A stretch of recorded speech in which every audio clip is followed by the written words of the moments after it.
Welcome to Peak, Train Like a Girl, a podcast by girls in sport, for girls and coaches in sport.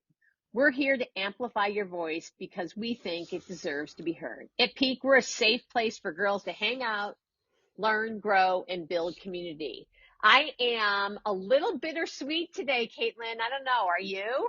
I'm a little bittersweet. I am so excited about this podcast, but I've also kind of been dreading it because this is going to be my last time co-hosting the pod. Yeah. It's been a great run though, hasn't it? Yeah, it's truly been something I'm appreciate forever. It's been something that has always made my week so much better because, as you know, I feel so passionate about the work that you're doing, Samson, and I've been able to speak to so many great, insightful guests that I would have never had the opportunity to speak to without this podcast. So even though I will not be on it, I will be listening for the rest of the Yay. podcast and obviously supporting this community because it's really so special. And I just can't thank you enough for letting me be a part of it.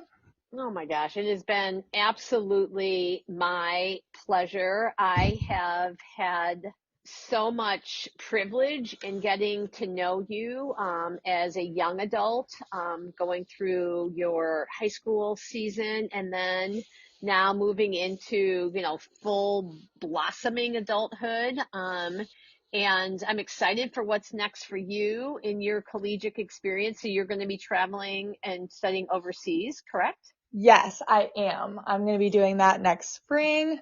So yeah, a couple changes ahead, but I'm really excited. Yeah, and we will have more information later on about who is going to be co-hosting the pod. Caitlin was generous enough with her time and helped with some of the transition over this week. So we're really excited to get you guys filled in on that piece. But before we do any of that, we've got to introduce and warm up our next guest, Katie. Katie, are you ready to get warmed up? I am ready. Awesome. All right. Singles or doubles? Singles. Oh, okay. Pickleball or tennis? Now pickleball.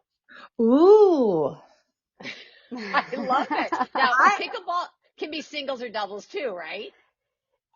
Mostly doubles. Pickleball's mostly doubles. But yes, I think some people play singles. Nice. I I love it. certainly don't, when I say pickleball, that to me represents fun, social, and a get together. It's apples and oranges to tennis. There you go. Gotcha. And we'll get into that deep conversation for sure. 4-star hotel or camping? Ooh, really like both, but heck, probably a 4-star hotel. Okay. Because of the bathtub? Oh, definitely the bathtub. But also, gosh, you're probably in a pretty fun, cool city. Can't go wrong. There's a place for both. Can never count out camping either, because you got probably the best scenery in the world. I'm honestly the same way. I could be swayed to either. And it's so funny because so what about mountains or city? Oh, I have to say mountains. I live in Denver, Colorado, and to me, there's no better place than the mountains. Okay, see, and I'm kind of like I love being in the mountains, but I also love a city. Like I'm kind of a little more adverse to the suburb life. 100% agree. Cities are great. Mountains are fantastic, but cookie cutter suburb, that's where it's a little tougher. Oh man, maybe Katie, you and I might have to go out for coffee after this. So I would love for you to fill us in, tell us your story of being a girl in sport. Sure. Well, sports have been a huge part of my life. I grew up playing sports, um, played a lot of different sports as a really young kid, was involved in dance and gymnastics, and eventually kind of honed in on tennis as what I really loved, and eventually took that and I did play at the collegiate level. But I would say sports have just always been just a huge part of whether I look at my daily life or the goals I set. And now as an adult, I've transitioned away from playing competitive sports, but sports still play an equal part. Um, I really need, whether it's simple fitness and exercise or sports, it's an integral part of my day, and it physically is important, but I think more importantly, it helps me keep a grounded mindset. So it's always been there. I've always loved it, and I love the growth that we see for all young girls coming up.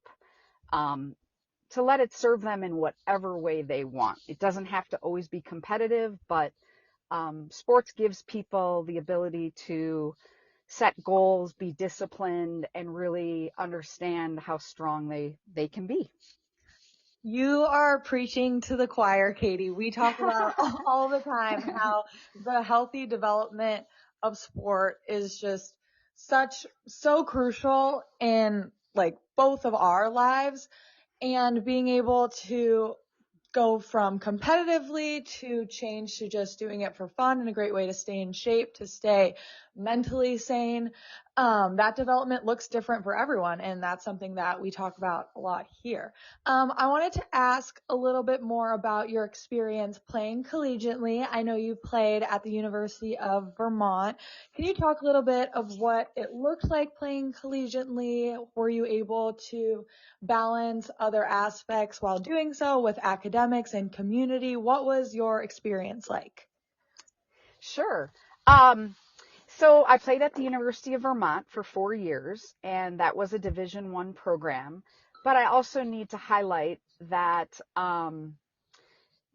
there is a big variation in Division I programs.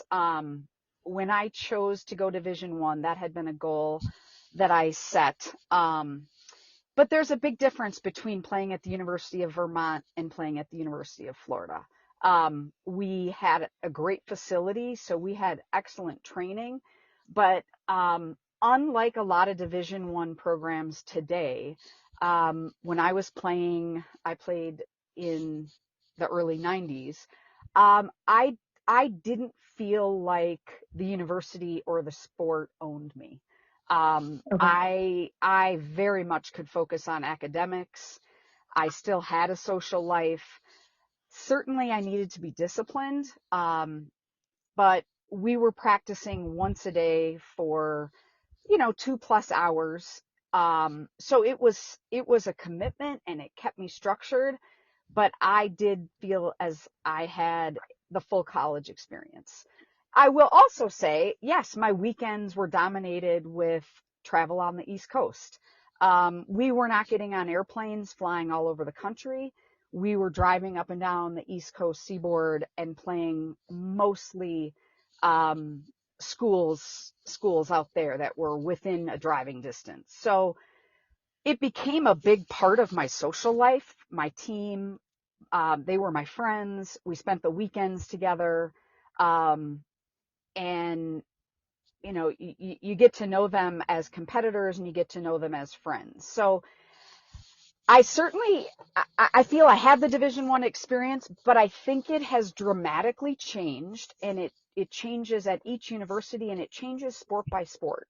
And I think what has really changed is we certainly weren't doing 2 workouts a day. We didn't have as much focus in the weight room. We had a little, but my main focus was on the court, and that's where we spent the time. So hopefully I've answered the question.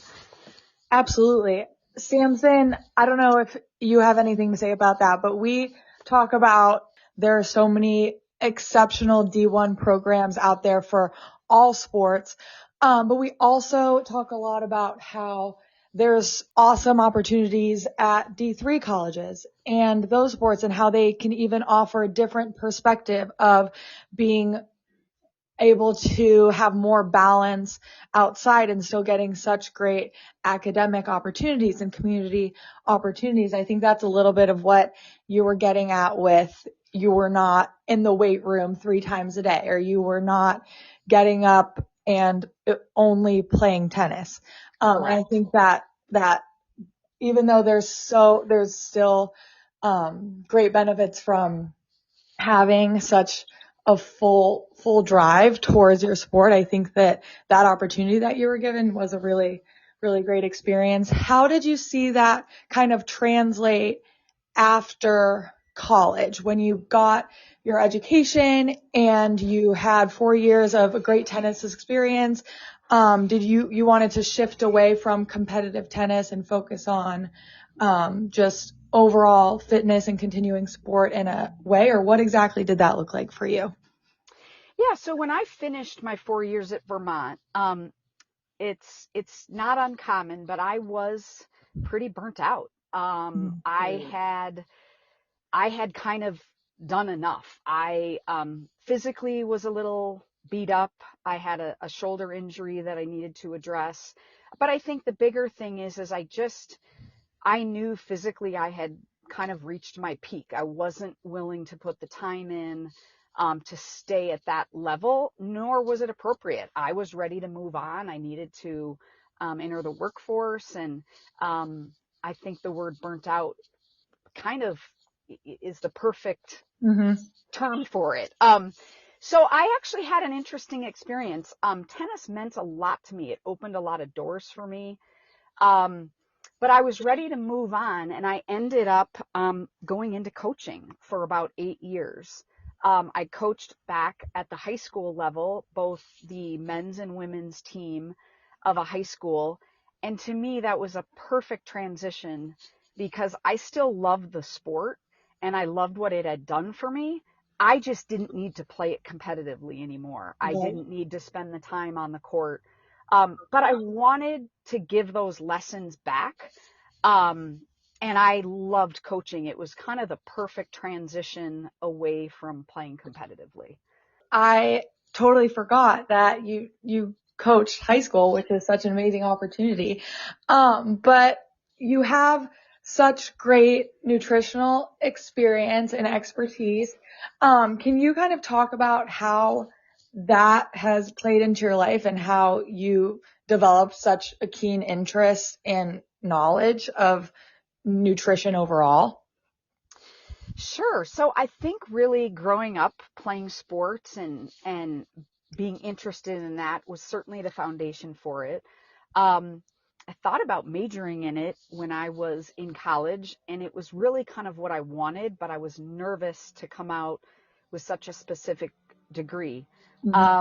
So I didn't major in nutrition as an undergrad. And I thought I'm gonna go to law school. I'm gonna pursue all these other things. And when I got out and I started coaching, I realized my real love is still sports. So it all developed when in my early 20s I realized I just can't let this go. This is actually what I care about. So I went back and I got my master's in nutrition. Needed to retake a whole bunch of sciences that I hadn't done as an undergrad. But it really just developed because I think growing up, that had been the world that I connected with. And I don't want to sound too old, but 30 years ago, we didn't always have the connection that nutrition is so influential in performance. When I was playing when I was playing a Division I sport, we were not as focused on nutrition as I think we should have been. I think tennis is a little bit unique in the sense that you're not talking about an endurance sport. We're not just focused on fueling, but no matter what sport or hobby you're in, nutrition plays a role, and you really can't be at your peak unless you've dialed that nutrition in. So I circled back to it, and I'm so glad I did because it's really just always been really my biggest interest, and I can geek out on nutrition like nobody else. Absolutely. Go ahead. Definitely want to dive into that, but I also want to pause here for just a second. And I think it's also important to highlight that you studied something in college and then you came out and you continued doing something you love, but in a different way. And then you realized, oh, actually what I studied in college isn't what I want to do. And you went back to school, and just, I think it's a really good reminder in everything in life, not just athletics, that life is not linear, and we're allowed to circle back. We're allowed to pause, we're allowed to take a few steps forward and then maybe fall back a little. I think we think about that progression in athletics is I really try to coach that into my athletes, that your progression is not linear, but life is not linear. It's not like take this step and then you go to this step. But I sometimes think, and I don't think that, 30 years ago for you and 40 some odd years ago for me, I don't think it was much different. I think we all thought that life was linear. First you do this, then you do that, then you get here, then you go there. And I love the fact that you were able to give yourself some grace and have a rethink, and a pivot. Do you think that that is important, and an important lesson for all humans to kind of understand? Absolutely. I think one of the biggest mistakes is thinking you're going to go through life and not make mistakes. I think the biggest learning moments are sometimes the hardest. It might Mm, be the failure of reaching a goal, or the realization I have no interest. I clearly remember preparing for the LSAT, and I thought to myself, I have no interest in this. mm, I don't want to do this. And I had told myself all along, this is what you're going to do, and this is what interests you. And it just hit me. It's not what I want to do. And it took me sitting there. Here I was taking a class, and I had paid for that class, and it was an epic fail. I didn't want to do it, but it wasn't mm, an epic fail because I learned right then, you know exactly what you care about.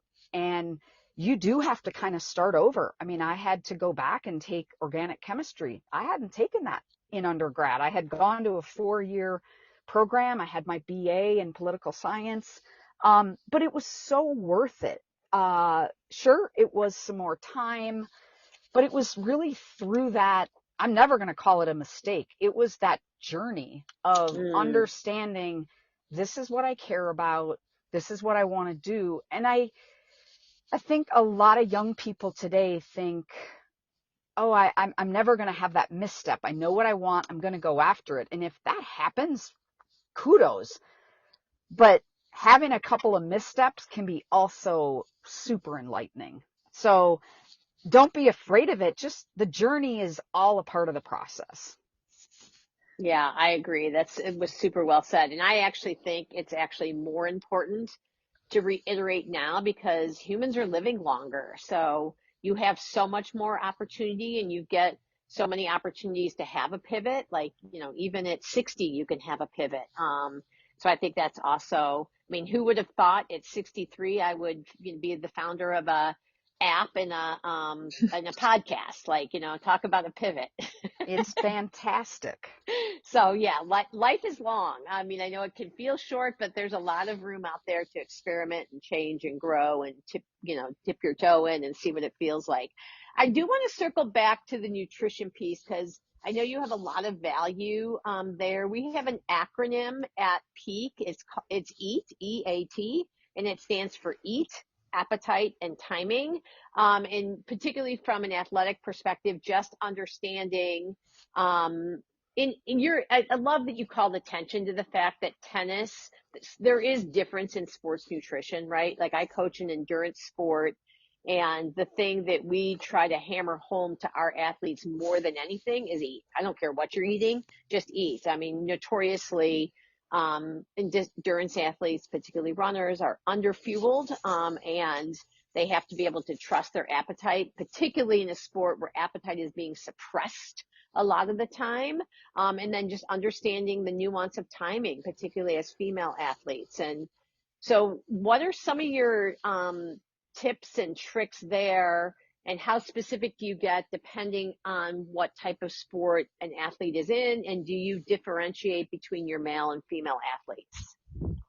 Great question. So, yes, absolutely differentiate between sports and absolutely differentiate between male and female athletes. An overwhelming thing that all of us need to embrace is no matter what sport we're playing, no matter how old we are, our daily habits are sort of our foundation. And so really driving home a high nutrient dense diet as the foundation, um, fueling for performance. You cannot perform if you're underfueled. Um, and so, of course, we get into nuances. If we're in an endurance athlete, um, the percentage of carbohydrates going to go up, and we're really going to focus on building that glycogen storage before an event. But overwhelmingly, I love to just focus on every opportunity you have to fuel your body. Make every bite count. Make it nutrient dense where you are delivering vitamins, minerals, antioxidants into the body so that you can handle the test you have tomorrow. You can handle the stress that might be coming down the pipeline, and you can be ready for your event that's coming up, sports or fitness, whatever it may be. I always like to start with just a high nutrient dense diet. And then we can look at how do we differentiate for specific sports and for gender. And there's a lot of differences. Yeah, and I love that you talked about both the macro and the micronutrients. We sometimes don't get into. I studied sport and exercise and nutrition science in school, so I try not to get nitty gritty into the science because I can get a lot of eye rolls, if, as you can imagine. But I do think, in particular, in this Instagram world that we live in, where the nutritionists are really just celebrity hacks, and they have these huge things to say about the macronutrients, and like there's no, and some of that is cutting out so many foods that have all those beautiful micronutrients you're talking about, the vitamins, the minerals, the antioxidants. How do you help caretakers and coaches help athletes figure out the right information that they should be sifting through? Because these kids are looking at this information, whether people want to believe it or not. They are seeing and they are influenced and impacted by it. Oh, it is a really big challenge. I think a perfect example is right now, everybody is sort of obsessed with protein. What is that? I've got to get this protein bar, and I've got. Yeah, people are like, "Do you want protein in your coffee at Starbucks?" No, just give me the coffee. And it is a problem. I think nutrition Agreed. information and the delivery of it has been a problem for a long time. I'm with you. Yes. And so this isn't a new problem, but as a society, we love a quick fix. We love a quick solution. And so right now, protein is the solution. And I don't doubt that there's certain people who have higher protein needs where protein will benefit them. But when you really get down to it, it's not just the protein that might be beneficial. It's the fact that if you focus on protein, you've probably just cut out a whole bunch of refined processed food. And so you have to ask yourself, what is it I'm really trying to do? I can't just jump on the next hot topic. It is not a quick fix. It is, let's look at this as the foundation of my health. And how do we get kids to really realize that? Well, I wish I knew the answer because it's so complex, but I think when people dial in their nutrition, their performance will always be enhanced. So that right there gives great feedback. And as much science as we have in nutrition, when it all comes down to it, it isn't rocket science. We have to eat Mm, real food. We have to eat colorful food. We have to have yeah, I agree. variety, and we have to have moderation. I never want to overlook the fact that female athletes can often have disordered eating. And so we need to really push that moderation is key. If there is a celebration coming up, you should dive into that birthday cake and you should enjoy it because culturally we're celebrating something. Um, Hmm. but every day our choices should be about fueling our body to tackle whatever challenge might be coming, a race, a test, whatever it may be. Um, so, boy, I don't think I've answered the question of how do you get kids to stay away from social media and Instagram influencers. It's not a quick fix. It it's it's a foundation that needs to be built slowly, and a really steady progress needs to be made. And I think performance will show the results. Mm-hmm. Caitlin, what do you think? Do you think that, well, I know you are a young adult, so you're not a child, but do you still think the youth of today, I'm gonna put you in, the Yeah. demographic younger than you, do you think that people are still looking as Instagram as an authoritative figure and where to get validated or good information? Yeah. So Or TikTok, I, worse, in my yeah, opinion. I Yes.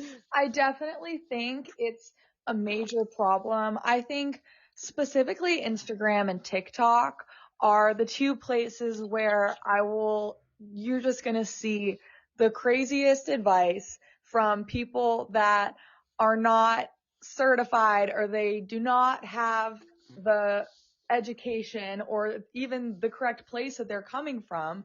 A lot of it can be advertising and paid influencers that are branding these products as quick fixes or like health, like the key to being healthy. But it really, as someone who obviously I'm a journalism major and I would pride myself on seeing misinformation and be able to not be influenced. But I even can catch myself going down a rabbit hole where I'll see a video on TikTok and I'm like, oh my gosh, that sounds awesome. That would fix everything, right? Like, what have I been doing?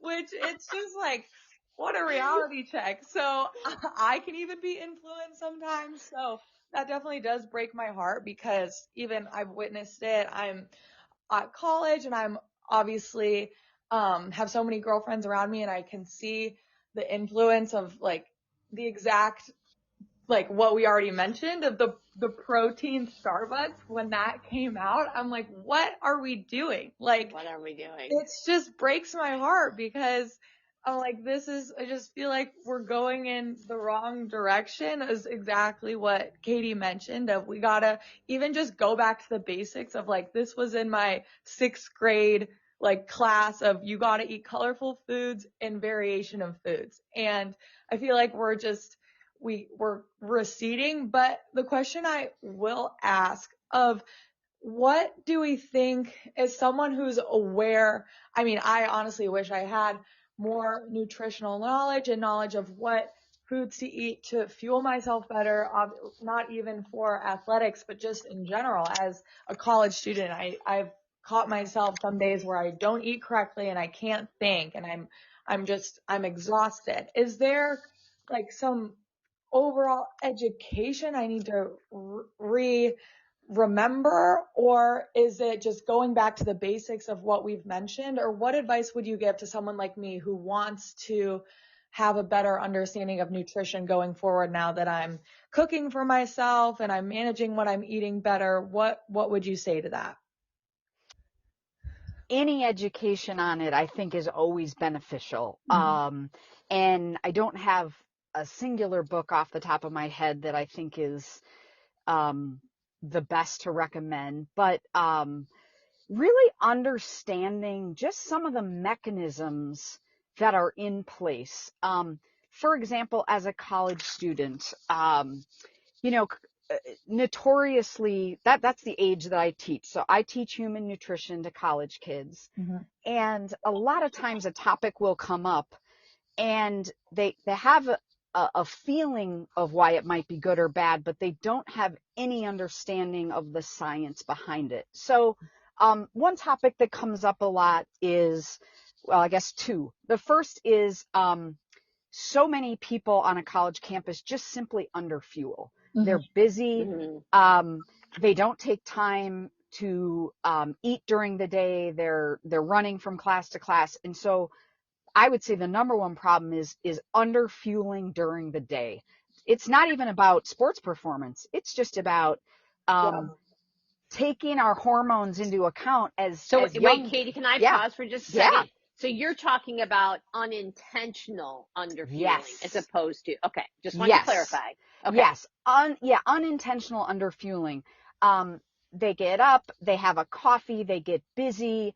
Maybe in their head, they think that not eating is kind of a good idea. They're maybe not thrilled currently with how they feel about their weight, so they think it's a positive thing to underfuel, and it's just not. It's we have to work with our body, and women in particular have to work with their hormones. We need to eat during the day. Women need to fuel in the morning. We handle our food the best in the morning. We have higher insulin sensitivity in the morning. And so many college kids stay up late, sleep in, might sip on a coffee, might calorie restrict, and we get into a really bad cycle. Another thing I hear a lot about is mental health. And people just don't understand the connection with food and mental health. And your neurotransmitters are made in your gut microbiome, and the way you fuel your gut microbiome is with fiber. And you've got to feed your bugs fruits and veggies and fiber. The only way to have great mental health is through a healthy gut microbiome. And I just don't think that people realize my mental health is connected to the food I eat. We all know that mental health is affected by screen time and phone use and all that, but it's affected by what kind of choices are you making every day to feed that gut bacteria. So I wish we had some, mandatory classes at the high school level, college level, because this kind of information really helps people understand the importance of fueling on a daily basis. Yeah, I agree. That was incredible. I want to take another pause because we've all kind of either joked about it or said it. Let's talk about caffeine. So mostly that young adults are spending $10 a day on a Starbucks coffee. First of all, where are they getting the money? That's like my biggest question. You don't need to answer that. I'm being somewhat flippant there. I mean, that wasn't something I never in my life when I was in high school did I think, first of all, there were no coffee shops, so I certainly wasn't stopping at a coffee shop, but it never would have occurred to me to take my parents' coffee pot and pour myself a cup of coffee before heading to high school. I mean, it just would never have crossed my mind. But caffeine is a drug, and certainly it's also a beautiful antioxidant, and I love coffee now. I celebrate it. I love the smell. I love the taste. I love where it came from. I love understanding the history. And I have one teeny cup, and it like fills my soul. Do we think kids or youth are using coffee as a drug?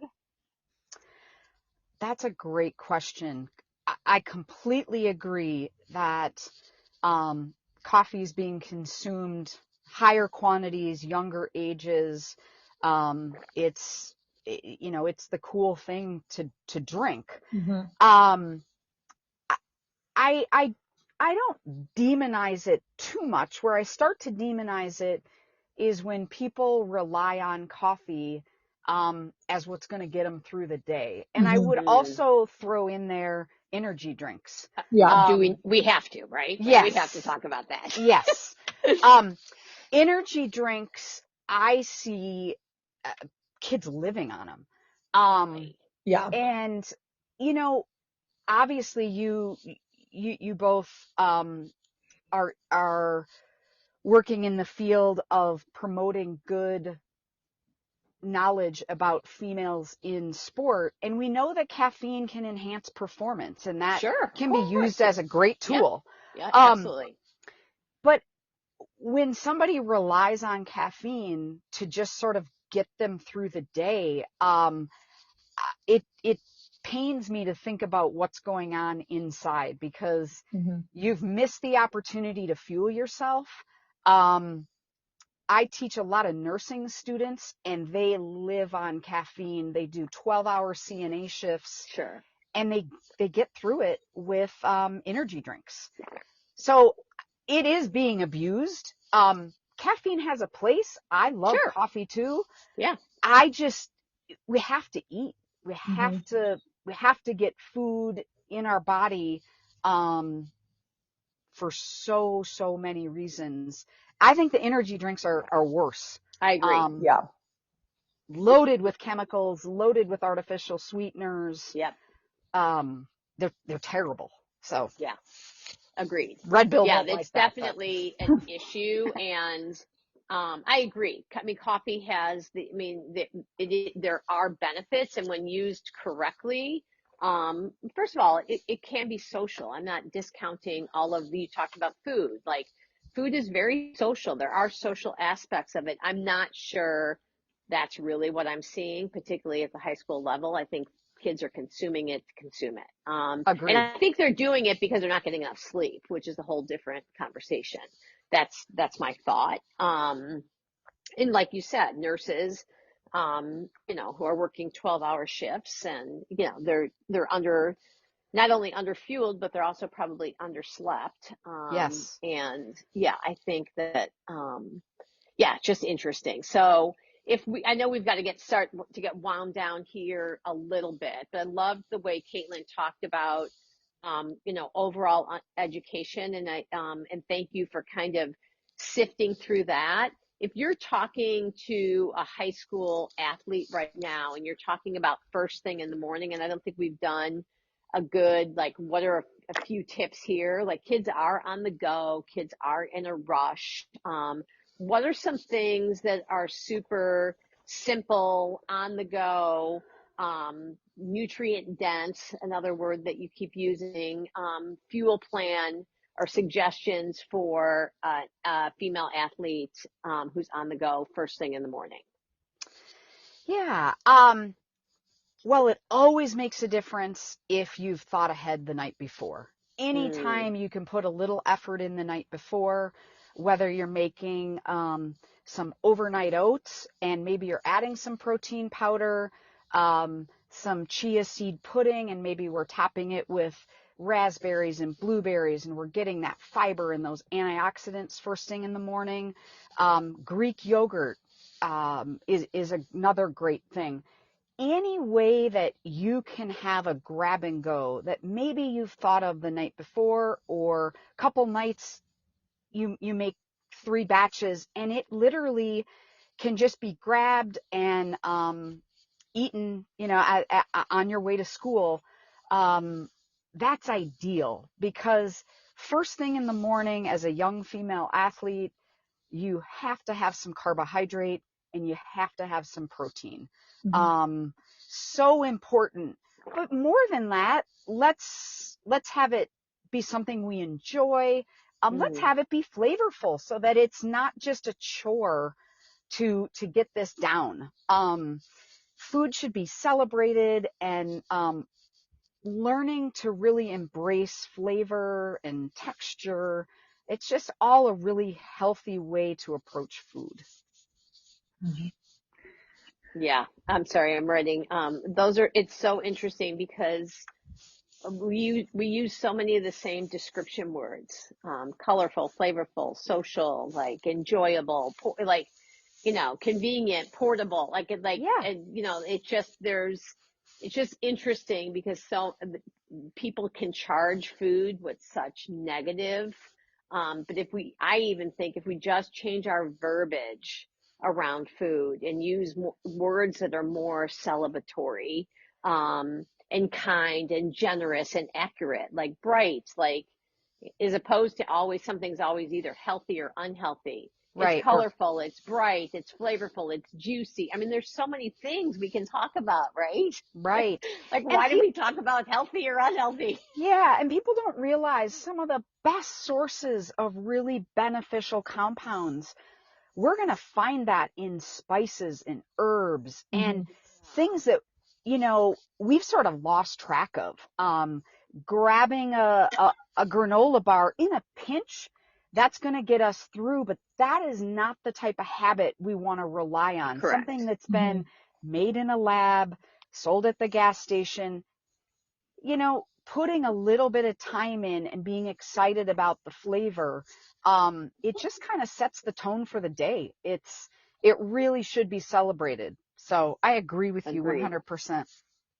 Yeah, I agree. Caitlin, I have to say you completely knocked your last day out of the park. Home run. Katie was an absolute pleasure. She is a joy, and this has been an amazing conversation. It honestly feels like we're sitting around the table having conversation with a bunch of friends, which is exactly what we want at Peak the Pod. We want this to be a safe place for girls to hang out, to learn, to build community. So, Caitlin, it has been nothing but a pleasure to be able to work alongside you this past year. Katie, thank you so much for taking the time out of your full schedule to be here with us at Peak the Pod. We want to thank our audience. Thank you all for tuning in. We are gaining so much momentum, and it's because of every single one of you. It's because you took a leap of faith by listening to us, and now you're willing to share us with a female athlete or coach you love. Until next time.